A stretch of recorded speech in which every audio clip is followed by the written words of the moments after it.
Everyone, তোমরা সবাই কেমন আছো? গুড মর্নিং সবাইকে। দেখো, আমি তো তাড়াতাড়ি উঠে পড়েছি, ব্রাশ করছি। তোমরা সবাই তো উঠে পড়েছো, আশা করি তোমরাও সবাই উঠে পড়েছো। তোমাদের সবারই হয়তো কাজ শুরু হয়ে গেছে। আমি ব্রাশ করে আবার নিজের কাজে লেগে যাব প্রতিদিনের মতন। ছেলের তো টিউশনি আছে, ও তো এখনও ঘুমাচ্ছে, উঠেনি। আর এই যে আমি একটু গরম জল বসিয়ে দিয়েছি। আমি আর ছেলে একটু সকাল সকাল গরম জল খেয়ে সকালটা শুরু করি। গরম জল শরীরের পক্ষে খাওয়া ভালো। কেউ আবার মধু দিয়ে, তুলসী পাতা দিয়ে, অনেক কিছু দিয়ে খায়, কিন্তু আমি শুধু সিম্পল গরম জলেই খাই। আবার কেউ আবার লেবু দেয়, শরীরের পক্ষে ভালো গরম জল বা মধু দিয়ে লেবু দিয়ে খেলে। আগে খেতাম, এখন আর এত করা সম্ভব হয়নি, যেহেতু সকালটায় সময় পাওয়া যায়নি। যতটুকু তাড়াহুড়োর ভিতরে হয় সেটাই করার চেষ্টা করি। আর একটু মাথাটা ধরে আছে, ওই জন্য ঠান্ডা তো লেগেই গেছে প্রচুর। আর একটু ওই জন্য বলি না, একটু কফি খেতে মনে গেল। কাপের ডাটিটা দেখেছো, ভেঙে গেছে, কিন্তু এত পছন্দর কাপটা আমার বৌদি দিয়েছিল, কিন্তু ফেলতে পারছি না। বলি ডাটিটা না থাক, আমি তো বড় কাপ ধরে পড়ে খাওয়া যাবে। আমার ছেলে উঠে পড়েছে, আর আমি একটু বলি না, একটু বসে বসে একটু খেয়ে নিই। আর জানো, সকাল সকাল চাটা খেয়ে যদি শুরু করো, সকালটা বেশ ভালো যায় আর মনটাও বেশ ভালো থাকে চা খেয়ে। আর নয়তো মন মেজাজ দেবে এরপর গরম হয়ে যায়। আমার তো বেশ ভালোই লাগে সকাল সকাল চাটাই খেয়ে পরে। আর জ্বালানোর সামনে প্রতিদিনই তোমরা হয়তো দেখেছো। দেখো, আমার প্রতিদিনের একই কাজ, আমি সেই কাজ নিয়ে চলে এলাম। এই যে এগুলো যে কবে ঢুকবে তার হিসাব নেই। এইবারে রোদ দিচ্ছে, এগুলো এইবারে সব রেখে দেবো। ঘর ফাঁকা, এই শীতের জিনিস মানে ঘরগুলো পুরো ভর্তি। একজন একজন করে 8টা 10টা করে সোয়েটার চাদর বার হয়ে যায়। এটা পছন্দ নয়, ওটা পছন্দ নয়, তো ও অর্ধেক কিছু আমি কেচে দিয়েছি। বাকিগুলো এবারে আস্তে আস্তে করে সব ভরে দিতে হবে। দেবে শীত চলে গেলে দেবে গরমের দিনে ঘরগুলো একটু ফাঁকা হয়, কাপড় চোপড়গুলো কমে যায়। যে জনখান থেকে আমার এই ছোট্ট মিনি ব্লগটা দেখছো, একটা লাইক আর পুরো ভিডিওটা দেখে একটু সাবস্ক্রাইব করে দিয়ে যেও যারা নতুন। আর যারা আমার প্রতিদিনের বন্ধু হয়ে গেছে তারা তো প্রতিদিনেই দেখছে। আর যারা নতুন আসছো, পুরো ভিডিওটা দেখো, তোমাদের দেখার জন্য অনুরোধ রইল।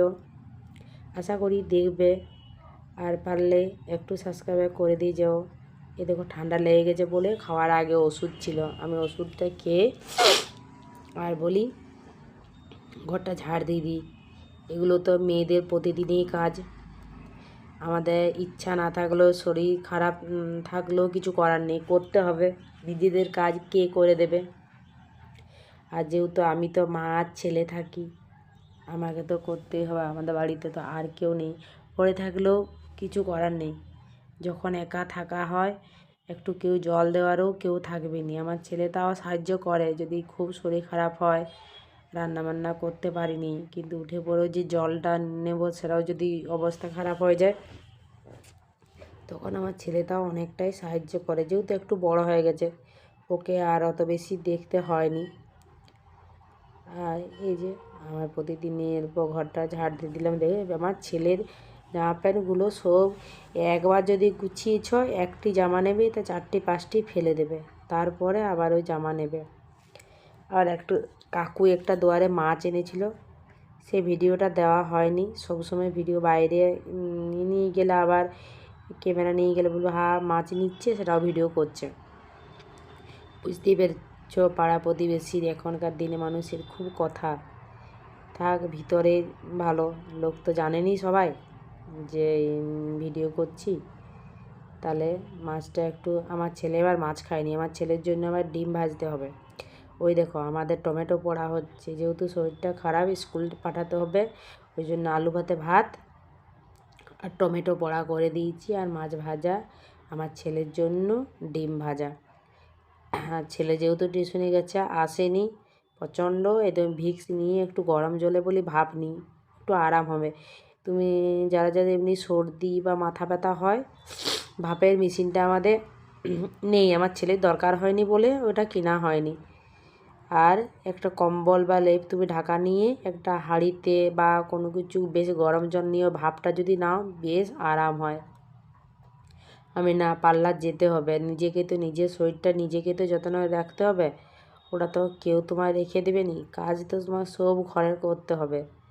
আর এদের ফুটন্ত একদম জলটা হাঁড়ির ভিতরে, আমি ওই জন্য বলি না, আগে গরম জল নিয়ে ভাপটা বেশ ভালো করে নিয়ে সেদিন রাত্রেবেলাও নিয়েছিলাম।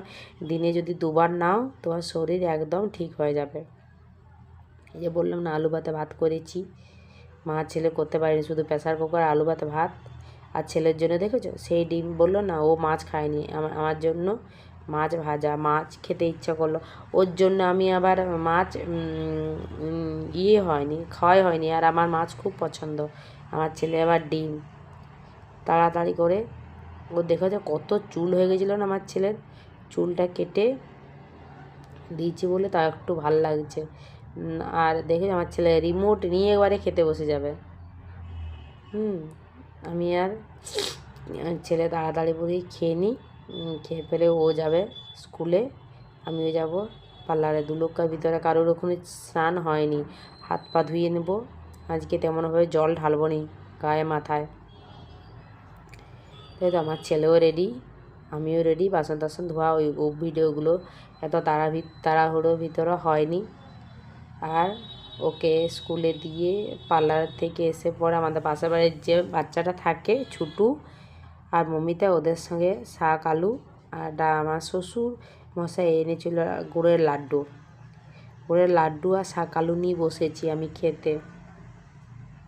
বাড়িতে থাকা হয় পার্লার থেকে এখন মনে 1:30, হ্যাঁ ওই রকম বাজছে, এসে পরে 2টো, ওই রকম 1:30 2টোর সময় আসি, এসে পরে খেয়ে পরে একটু রেস্ট নিই, তা করতে করতে 3টার সময় আমার ছেলেকে স্কুলে যেতে হবে আনতে। ওর সঙ্গে মমিতার সঙ্গে গল্প করছি, ও দুয়ারে বসে খাবার খাওয়াচ্ছে। এ দেখো আমার ছেলেকে এবারে আনতে যাব। যে যোনখান থেকে দেখছো দেশ বিদেশ থেকে, একটা লাইক আর একটু সাবস্ক্রাইব করে দিও, যদি তোমাদের ইচ্ছে হয় ভালো লাগে তাহলে নিশ্চয়ই ভালো লাগার চেষ্টাই করি। আর যতটুকু পারি তোমাদের কাছে তুলে ধরি, ক্যামেরা ধরার যেহেতু কেউ নেই। এদিকে আমার ছেলেকে আজকে শুক্রবারে আনতে যেতে হয় টিউশনি, চলে এসেছি, দেখেছি এখানে পুরো অন্ধকার, আমি তারপর ঢুকে আর কপারটা ঠেলে বলে দেখি, ওই দেখো আমার ছেলে বসে আছে, ছুটি হয়ে গেছে কিন্তু আমি আসিনি বলে। আর বাই সবাইকে।